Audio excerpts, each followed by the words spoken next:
तीन जादुई फौजी। बॉर्डर के पास एक गांव था। गांव से 2 किलोमीटर दूर एक बहुत बड़ा घना जंगल था जहां पर बॉर्डर था। उस जंगल की रक्षा के लिए बॉर्डर पर 3 फौजियों को तैनात किया गया था। वो जंगल हजारों साल पुराना था। उस जंगल में बहुत ही खूंखार जानवर रहते थे। गांव वालों का मानना था कि जंगल की रक्षा स्वयं जंगल देवता करते हैं। वो तीनों फौजी दिन रात ड्यूटी करके बॉर्डर और जंगल की रक्षा करते थे। जंगल बहुत घना था, इसलिए हमेशा आतंकवादियों का खतरा बना रहता था। 3 फौजियों को बॉर्डर पर अलग अलग जगह तैनात किया गया था। वो तीनों पिछले 10 सालों से यहाँ पर ड्यूटी कर रहे थे।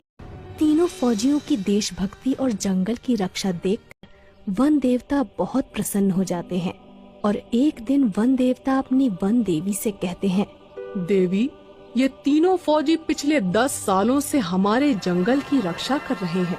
मैं इनकी कर्तव्य निष्ठा देखकर बहुत प्रसन्न हूँ और उन्हें कुछ वरदान देना चाहता हूँ। तब वन देवी कहती हैं, हे नाथ, आप बिल्कुल सही कह रहे हैं। तीनों फौजियों को वरदान जरूर मिलना चाहिए। वन देवता कहते हैं, तो फिर ठीक है देवी, मैं आज ही उन तीनों फौजियों से उनकी इच्छा पूछता हूँ और उन्हें इच्छा अनुसार वरदान देता हूँ। इतना कहकर वन देवता वहाँ से गायब हो जाते हैं और पहले वाले फौजी के पास पहुँच जाते हैं। वो पहला फौजी अचानक से वन देवता को देखकर आश्चर्यचकित हो जाता है और कोई जादुई भूत समझकर अपनी बंदूक से वन देवता को गोली मार देता है। लेकिन उसकी गोली से वन देवता को कुछ नहीं होता और वन देवता कहते हैं, रुको फौजी, मैं वन देवता हूँ। फौजी डरते हुए कहता है, प्रणाम देवता, मैंने आपको पहचाना नहीं, मुझे माफ कर दीजिए। तब वन देवता कहते हैं, कोई बात नहीं फौजी, तुम पिछले 10 सालों से लगातार इस जंगल की रक्षा कर रहे हो। मैं तुम्हारी कर्तव्य निष्ठा से बहुत प्रसन्न हूँ और तुम्हें एक वरदान देना चाहता हूँ। इतना सुनकर वो फौजी बहुत प्रसन्न होता है, लेकिन फिर वो सोच में पड़ जाता है कि वन देवता से क्या वरदान मांगूं। मुझे सोना चांदी मांगना चाहिए, लेकिन भला मैं सोना चांदी का करूँगा क्या? वैसे भी मेरी उम्र रिटायरमेंट होने को है। तब वन देवता कहते हैं, क्या सोच रहे हो फौजी? तुम जो भी वरदान मांगोगे मैं तुम्हारी इच्छा अवश्य पूरी करूँगा। तब वो फौजी कहता है, वन देवता, मैं सोच रहा हूँ क्या वरदान मांगू। तब वन देवता कहते हैं, मुझे कोई जल्दी नहीं है, तुम चाहो तो अच्छी तरह से सोचकर वरदान मांग सकते हो। तब तक के लिए मैं चलता हूँ। इतना कहकर वन देवता अंतर ध्यान हो जाते हैं। वन देवता के जाते ही वो फौजी लगातार सोच में पड़ जाता है कि उसे क्या वरदान मांगना चाहिए। वो अपने मन में सोचता है, मेरे पास भगवान का दिया हुआ सब कुछ है। एक अच्छी बीवी है, 2 बाल बच्चे हैं और सभी की जिंदगी खुशी खुशी गुजर रही है। मुझे अपनी देश की रक्षा के लिए कुछ मांगना चाहिए। वो पहला फौजी काफी देर तक सोच विचार करने के बाद वन देवता को पुकारता है। वन देवता तुरंत वहाँ प्रकट हो जाते हैं। बोलो फौजी, तुम्हें क्या वरदान चाहिए? तब वो फौजी कहता है, वन देवता जी, मेरे पास सब कुछ है, लेकिन आप मुझे एक जादुई बंदूक प्रदान करें। उस बंदूक से मैं जो कुछ भी मांगू मेरी वो इच्छा पूरी हो जाए। इसके बाद वन देवता कहते हैं, जैसी तुम्हारी इच्छा, मैं तुम्हें एक जादुई बंदूक प्रदान करता हूँ। इस बंदूक की मदद से तुम कुछ भी कर सकते हो। इसके बाद वन देवता उस फौजी को एक जादुई बंदूक प्रदान करते हैं और वहाँ से गायब हो जाते हैं। वन देवता के जाते ही वो पहला फौजी कहता है, मुझे इस जादुई बंदूक का टेस्ट करना चाहिए। मुझे बहुत तेज भूख लगी है, मुझे शाही खाना चाहिए। और इतना कहते ही उस फौजी के सामने बहुत सारा शाही खाना प्रकट हो जाता है। वो फौजी खाना खाने लगता है। इसके बाद वन देवता दूसरे फौजी के पास पहुंचते हैं। दूसरा फौजी उस समय जंगल के पास मौजूद एक तालाब में नहा रहा था। वन देवता को देखते ही वो फौजी थोड़ा घबरा जाता है और कहता है, अरे तुम कौन हो? तब वन देवता कहते हैं, घबराओ मत फौजी, मैं वन देवता हूँ। तुम पिछले 10 सालों से मेरे जंगल की देखभाल कर रहे हो। मैं तुम्हारी कर्तव्य निष्ठा से बहुत प्रसन्न हुआ हूँ और तुम्हें एक वरदान देना चाहता हूँ। तब वो दूसरा फौजी पानी से बाहर आता है और वन देवता को प्रणाम करते हुए कहता है, प्रणाम वन देवता, मेरे पास एक अच्छी नौकरी है, घर परिवार है, धन संपत्ति भी है, लेकिन मैं बहुत बूढ़ा हो गया हूँ, इसलिए मेरे शरीर में अब वो ताकत नहीं रही। तब वन देवता कहते हैं, तुम हमसे क्या चाहते हो फौजी?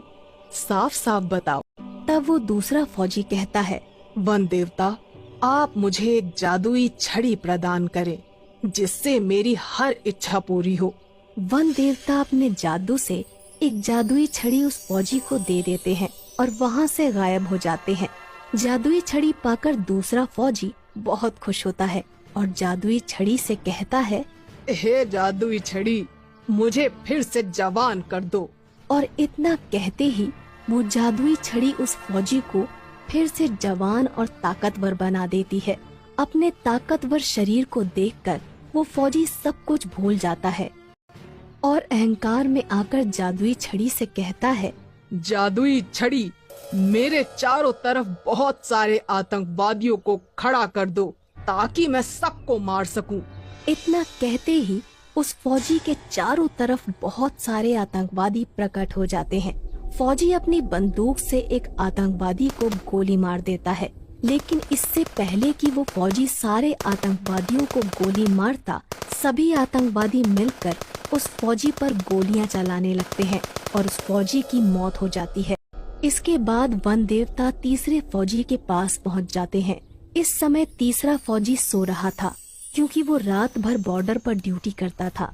वन देवता उस तीसरे फौजी के सपने में आते हैं और कहते हैं, उठो फौजी, कुछ लोग जंगल में पेड़ काट रहे हैं, जाओ और जाकर उनको रोको।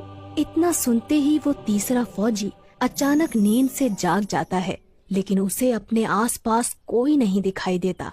वो कहता है, कहीं मेरा सपना सच तो नहीं था, मुझे जंगल में जाकर देखना चाहिए।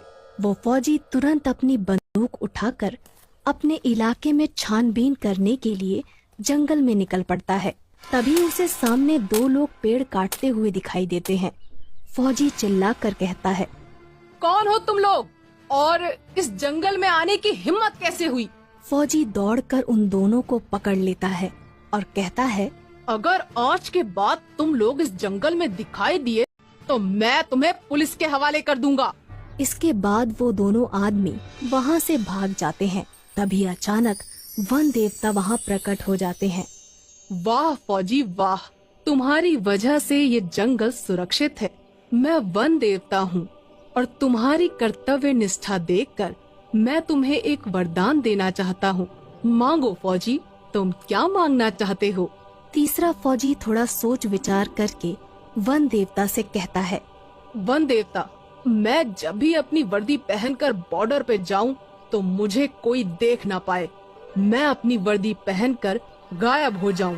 तब वन देवता कहते हैं, एक बार और सोच लो वत्स, तुम चाहो तो कुछ और भी मांग सकते हो। वो तीसरा फौजी थोड़ा अड़ियल था। वो वन देवता से यही वरदान देने को कहता है। वन देवता उसे वरदान देकर वहाँ से चले जाते हैं। अब वो फौजी जैसे ही अपनी वर्दी पहनता था, वो किसी को दिखाई नहीं देता था। तभी जंगल में वहाँ आतंकवादी आ जाते हैं जो दूसरे फौजी ने जादुई छड़ी की मदद से प्रकट किए थे, और फौजी उन्हें देख लेता है, पर वो फौजी किसी को दिखाई नहीं देता क्योंकि उसने अपनी वर्दी पहन रखी थी। फौजी अपनी बंदूक उठाता है और एक एक करके सारे आतंकवादियों को मार देता है।